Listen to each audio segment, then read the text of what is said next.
After kickoff, we had like a little bit of a break, a couple of days, and then we had like a trip to Busan at one point. But other than that, it was Nice. pretty much just like trying to fix all the issues that we had during Mhm. kickoff as quickly as possible.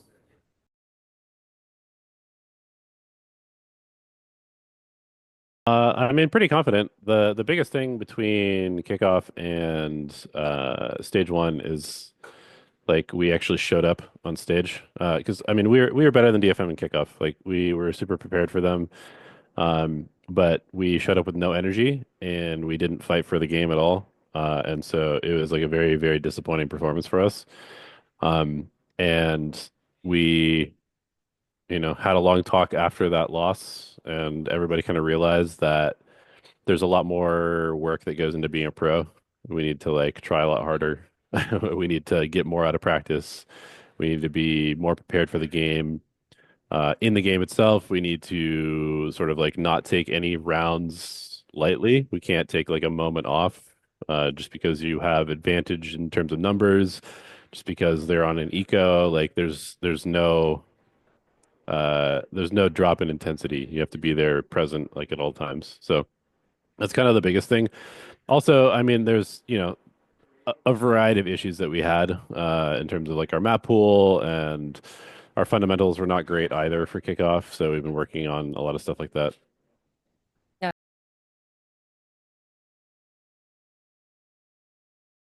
So, I mean, when we first tried Mark or Patrick who out, um, he was like coming in playing a lot of Neon, which is an agent that's not particularly easy to pick up, and you kind of like Mhm. need to have some sort of affinity with the agent. Um, so when we were not able to play with him, we kind of had to go back to mostly playing, Jet and Raze as our two main duelists.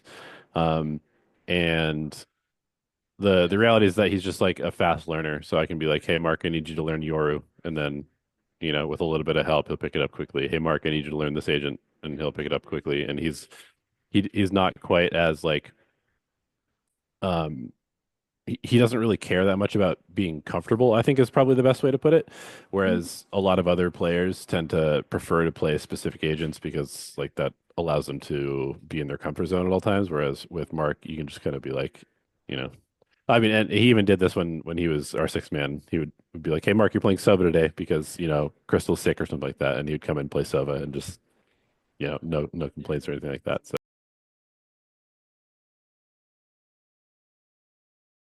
yeah, I mean, the reality is like a duelist job is sometimes to get kills, but more than that, it's to like open up the map for your team.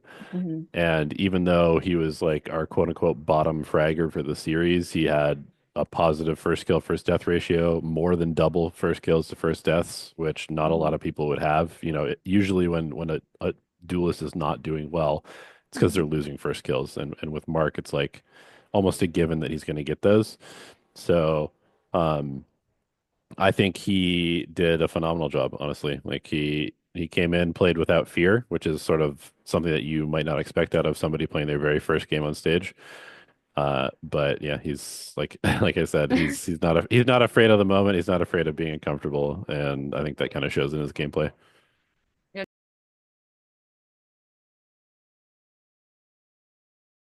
Sure. I mean, it's kind of an open-ended question, but the reality is like I got to this position by working really hard, and so I just take that into everything that I do because, there's a lot of people who want my job and I had to earn it and I will continue to earn it. So basically, we won this match. I watched the VOD 3 times that night, and that's kind of just like that's like the level of effort that I'm putting into this. So I watch every single VOD of every team that we're going to play. I have a spreadsheet of all their statistics. I look for weaknesses in their roster, and then I go and watch all of the VODs with all of that in mind, and come up with a document of notes that we then take into the match. And I mean, it's going to be different depending on teams because not everybody is like not everybody plays the same, right? But I will say that against DFM, I knew exactly how they're going to play both maps, and every single timeout that we called was like a perfect ante for them. So I feel pretty confident preparing for anybody. Okay. I don't know. I'll let you know when I get there.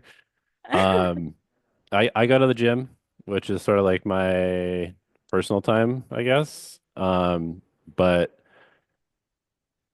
yeah, I don't know. I didn't move like to Korea to be mediocre. So, I left all my family and my life behind to come here. So if I'm not gonna put like way more effort than anybody else into this, then there's no point in me doing that. Um, so yeah, I mean, I show up early every day. I'm here like 3 or 4 hours before players every day. I watch as much as I can. I spend a lot of time just thinking about the game, and when I get tired of it, then I'll probably quit. But until I do something like win, an international, I'm gonna try as hard as I can to do that. Perfect.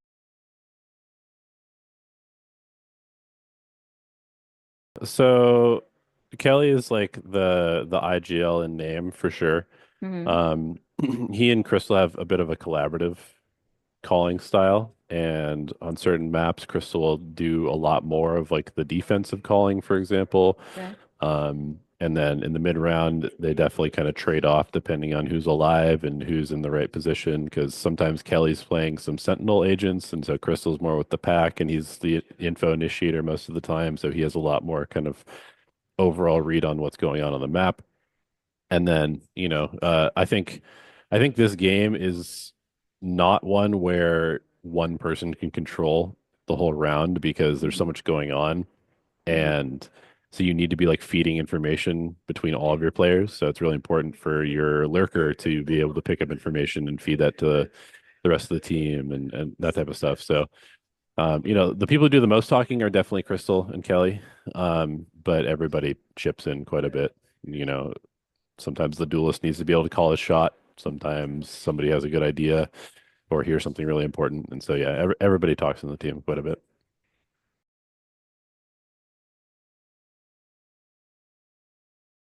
So I keep saying this. This is what I said at the beginning of the season, but I want to make two internationals. We missed Hmm. Bangkok, so I would really like to make the next two.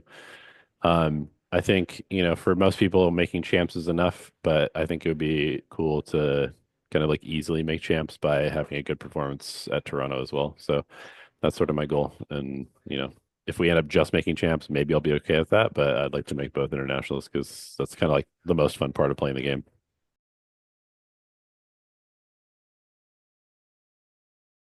Yeah, I don't think we'll be switching players in between maps. The only way I can see that really working in Valorant is if there was some like insanely complicated agent that nobody could play except for like one guy, maybe, and it was specifically good on a certain map. The reality is that with Derek, he is a very flexible, very good teammate, very good player. Having him here with us at all times keeps other people hungry because realistically, like if somebody was playing really badly or something like that, like he could step in and play their role. Um, and also, we just really never know what the future holds in terms of visa exiting the country, Yeah. going to another country, that type of thing. So it's Hmm. good to have somebody that can step in at a moment's notice and is like still part of the team, both physically and kind of like emotionally and mentally as well.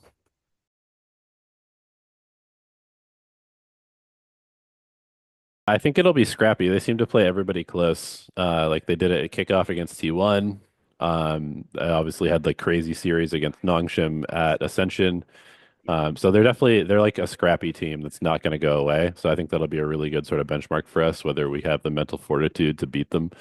Um, and yeah, I mean we tried out DOS9 in the off season, and he was good in tryouts on 120 ping, and I knew he was a good shooter, and so.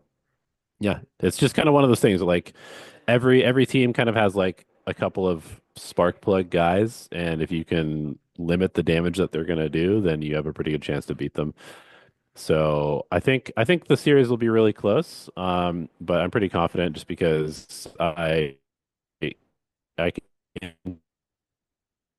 continue to say this as well every interview is that we could beat anybody.